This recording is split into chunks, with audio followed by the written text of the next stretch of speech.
Mi nombre es Eugenia Mirabet y el tema que les voy a presentar hoy es epistaxis. La epistaxis es el sangrado proveniente de las fosas nasales y de los senos paranasales. Primero vamos a hacer un repaso de la irrigación de las fosas nasales. Tenemos un sistema carotidio externo y un sistema carotidio interno. El sistema carotidio externo vamos a tener la arteria esfenopalatina, que es rama de la maxilar interna y que da dos ramas. Una rama externa o nasal posterior, que es para la pared externa, para la cola del cornete medio e inferior. Y una rama interna, que es la nasoseptal, que es para la parte media y posterior del tabique. Tenemos también la arteria del subtabique, que es rama de la facial, que es para la parte antero-inferior del tabique y para el piso. El sistema carotidio interno, vamos a tener la arteria oftálmica, que nos va a dar dos ramas: la etmoidal anterior, que es para la parte anterior del tabique, para el seno frontal, y la región preturbinal de la pared externa. La etmoidal posterior vamos a tener que es para la parte posterior del tabique y para el etmoides.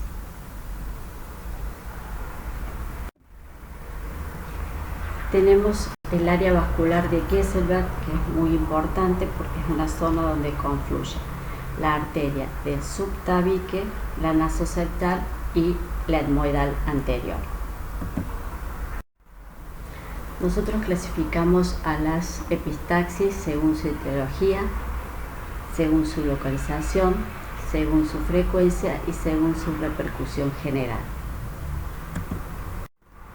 Según su etiología las vamos a clasificar si son producidas por desencadenantes locales o si son producidas por desencadenantes generales. Dentro de las causas locales vamos a tener los traumatismos, ya sean traumatismos externos de la pirámide o bien traumatismos internos, como ser en los niños que se introducen el dedo en la nariz porque tienen prurito, por postras o por hábitos. Otra causa muy frecuente son los procesos inflamatorios, como la rinitis, la rinosinusitis. Lo que van a producir es una hiperemia. Tenemos el granuloma telangiectáxico septal, que es producido por estímulos mecánicos o infecciosos. Los cuerpos extraños, la vasodilatación, los tumores, la úlcera trófica simple o idiopática, causas postquirúrgicas como ser septumplastia, punción de senos u otras intervenciones. Hay una serie de enfermedades específicas como la sífilis, la lepra, las micosis y la leishmaniasis que también pueden producir epistaxis. Dentro de las causas generales vamos a tener las enfermedades febriles, que lo que producen es una congestión y una desecación de la mucosa. La hipertensión arterial es la causa más frecuente junto con las coagulopatías medicamentosas de epistaxis graves. Las vasculopatías por la fragilidad vascular que produce, las coagulopatías y las enfermedades granulomatosas. De acuerdo a su localización, nosotros las vamos a clasificar en epistaxis anteriores y epistaxis posteriores. Las epistaxis anteriores, la zona que sangra más frecuentemente es el área vascular de Kieselberg. También puede ser en el piso de las fosas nasales y rara vez en los cornetes. Las epistaxis posteriores son las grandes hemorragias nasales. A través de una o ambas fosas nasales vamos a ver que hay abundantes coágulos que van a escurrir por la rinofaringe y se eliminan por la boca. Generalmente se afectan los troncos de las arterias terminales de la esfenopalatina. Las epistaxis superiores, cuando está afectada la arteria etmoidal anterior. Según su frecuencia pueden ser aisladas cuando se trata del primer episodio o bien pueden ser recurrentes. cuando se repiten varias veces en el año. Según la repercusión general, podemos clasificarlas en leves, cuando se den espontáneamente y no comprometen el estado general del paciente; moderadas, que en este caso se ha tenido que utilizar un tratamiento instrumental, pero que no compromete el equilibrio hemodinámico del paciente; y las epistaxis graves, que afectan la estabilidad hemodinámica del paciente.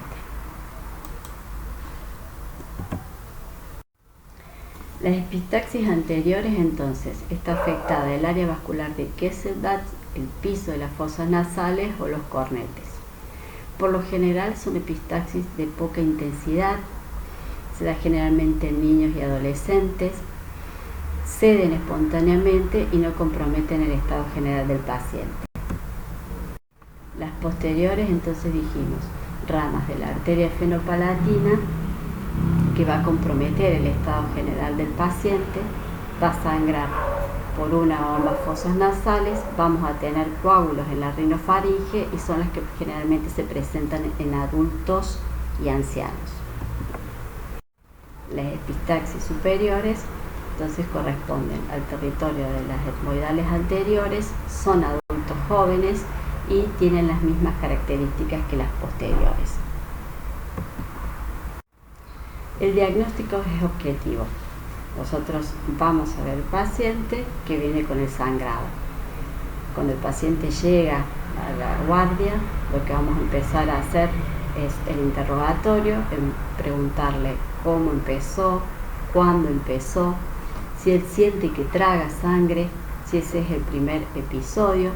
Vamos a indagar acerca de las enfermedades previas del paciente, si ha tenido una sinusitis, una rinitis, si es hipertenso, tiene alguna coagulopatía, toma alguna medicación, si ha tenido antecedentes de traumatismo nasal, de insuficiencia ventilatoria y si ha recibido tratamiento anteriormente.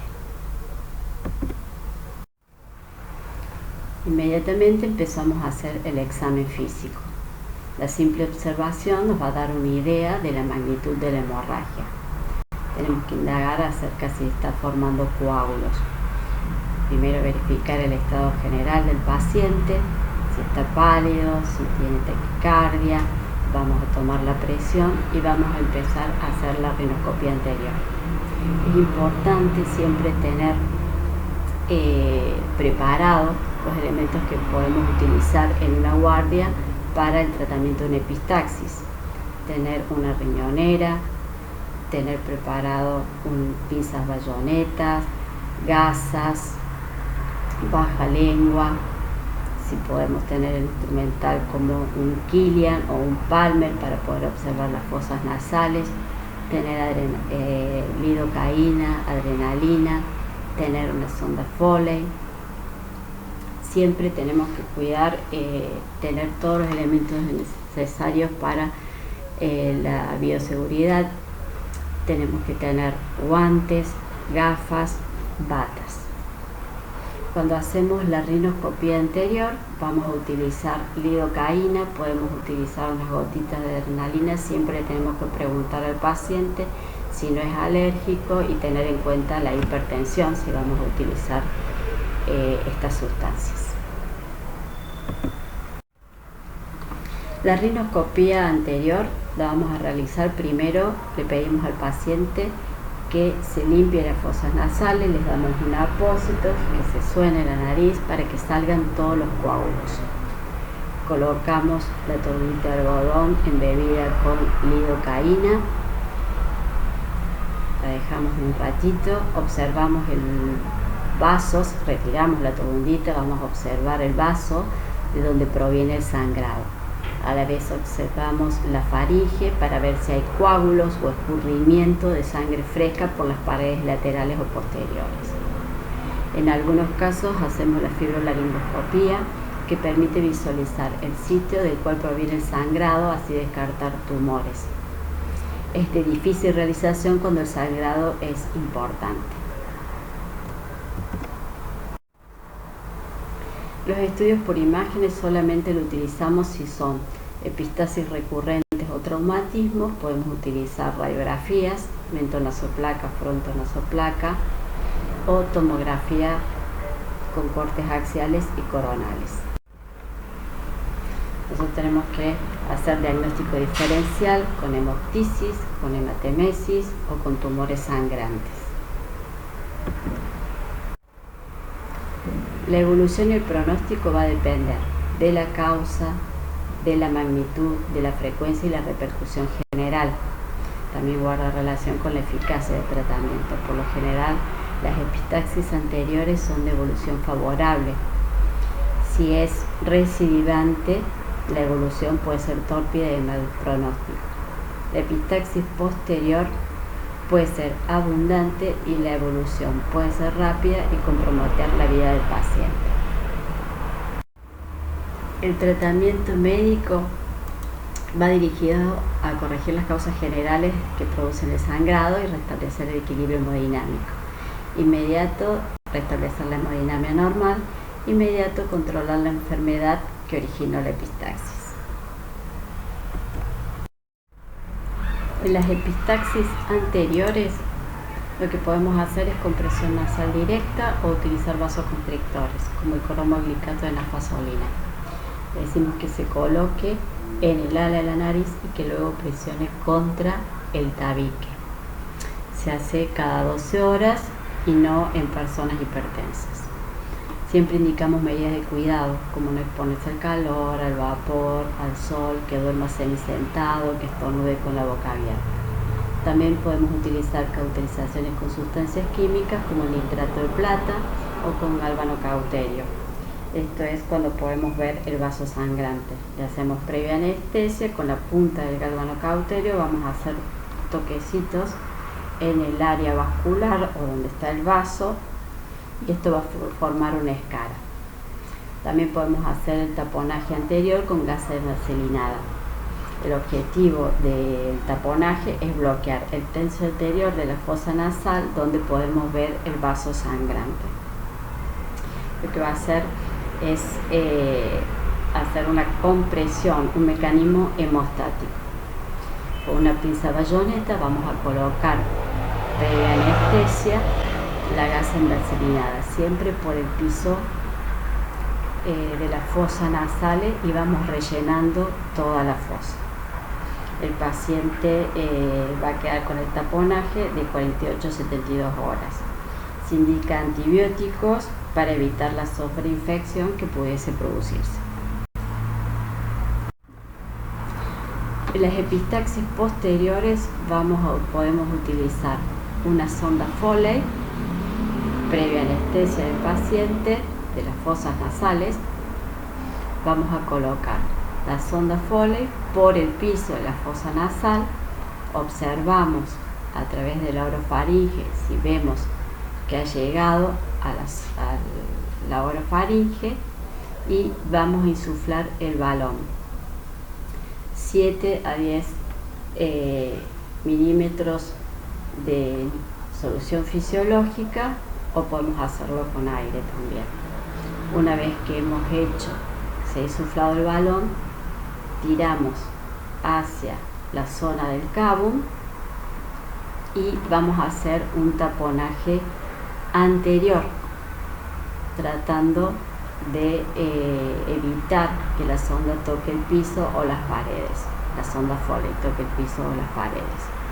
Posteriormente presionamos con una gasa para que el taponaje no se salga, y quedaría de esta forma. O sea, introduje la sonda Foley, llevo a la orofaringe, insuflé el balón, tiro hacia afuera y el balón impacta en la zona posterior.